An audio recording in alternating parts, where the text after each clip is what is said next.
C'est parti, Benjamin.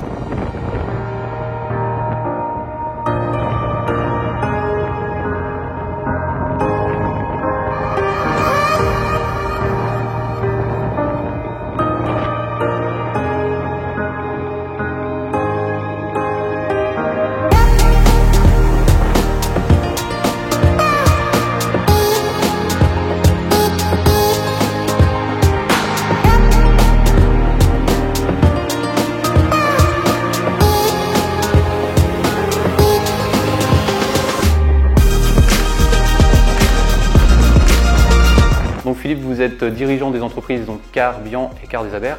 Est-ce que vous pouvez nous raconter l'histoire de l'entreprise d'abord des Car Bian? Ah, des Car Bian. Une longue histoire, Benjamin. Tu sais que je suis le chef d'entreprise, une entreprise très jeune. Elle a été créée en 1929 par mon grand-père. Donc à la gare, qui s'appelait Joseph. Joseph Bian. Il a créé l'entreprise à la gare d'Aupenure 13. D'ailleurs, tu pourras prendre des photos un peu plus loin tout à l'heure pour voir où est-ce que c'était. Sachant que mon arrière-grand-père, donc son père, mon grand-père, était marchand de chevaux. Marchand de chevaux, donc mon grand-père a simplement transformé les chevaux de trait en chevaux vapeur pour les mettre dans un moteur et faire du transport de personnes. Avec son frère aussi, parce qu'ils étaient à deux au départ, où ils avaient créé une société de transport de marchandises et de voyageurs. Et juste après la guerre, les deux frères ont décidé de se séparer.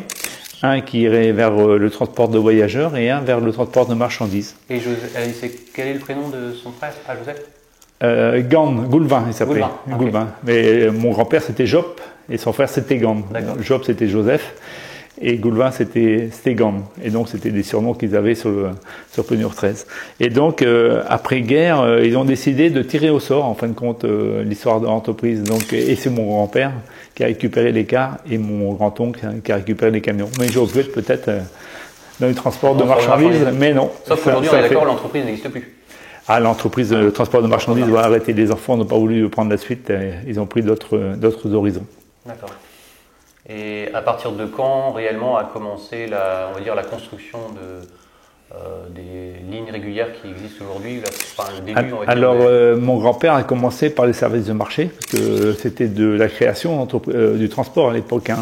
Il y avait une régie de transport qui faisait le transport, la régie départementale, qui faisait le transport. Une régie, ça veut dire que ce sont des fonctionnaires qui gèrent le transport? Qui, à l'époque, c'était comme ça. C'était des fonctionnaires du transport qui faisaient le transport sur le territoire en irrégulière. Et ça s'est arrêté?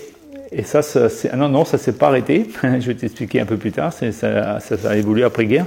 Et donc, mon grand-père a commencé à faire des services de marché et du service occasionnel, voilà, à cette époque-là. Sachant que, en les années 30, voilà, il y avait pratiquement un transporteur dans chaque village. Il y avait aussi un ambulancier, un croque-mort, voilà. Donc c'était des métiers de proximité. Donc il y avait beaucoup d'entreprises de transport.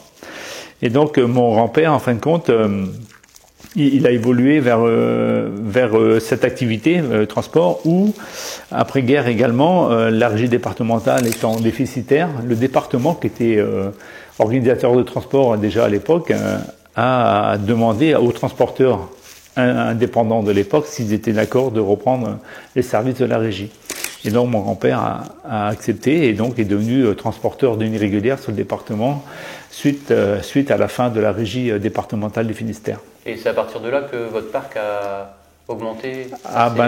Tout à fait, parce que là on a récupéré les conducteurs et également les cars de la régie, et donc c'est là que vraiment que le coup de fouet a été donné pour le développement de l'entreprise. D'accord. Et après on voit aussi dans l'histoire de l'entreprise, si on s'intéresse au Car Bian, qu'il y a eu des rachats aussi de sociétés, c'est-à-dire que progressivement après il y a le fondateur de l'entreprise qui a commencé peut-être à racheter des entreprises de transport qui existaient. Alors mon grand-père en a fait quelques-uns, mais très peu, hein. C'était des petites entreprises où il y avait un ou deux cars, donc voilà, c'est une évolution assez logique, hein, où il n'y avait pas de repreneur parce que les gens ne voulaient pas continuer cette activité-là et faire autre chose. Donc voilà, il a repris des petits transporteurs locaux, voilà, pas tous les ans, mais presque, pour arriver à... Je me rappelle quand mes parents ont pris la suite en 1977, il y avait une trentaine de cars à peu près. D'accord. Donc on est d'accord, le dépôt de Plouneur 13, donc il a été créé dès le début en 1929. C'est ça. Et jusqu'à quand ça a duré ce... Enfin, alors le dépôt est là jusqu'en 96 parce qu'on est arrivé dans ce dépôt-ci à l'Est-de-Vin en 96. Mes parents ont pris la suite en 77. Donc mon père, son frère et sa sœur ont repris le flambeau en 77.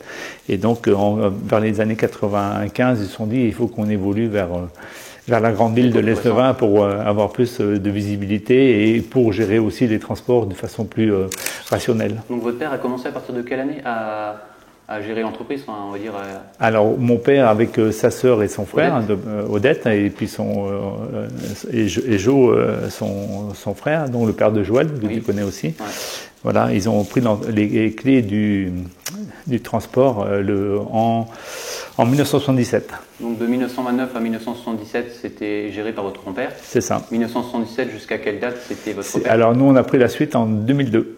2002, donc ça veut dire que Jean il était ici aussi sur le dépôt de l'Est-de-Vin jusqu'en 2002. C'est ça. Pendant 6 ans, ils ont été encore mes dirigeants jusqu'à ce que je prenne la suite en 2002. Ça, entendu. Donc ça fait déjà 22 ans que je suis à la tête de l'entreprise.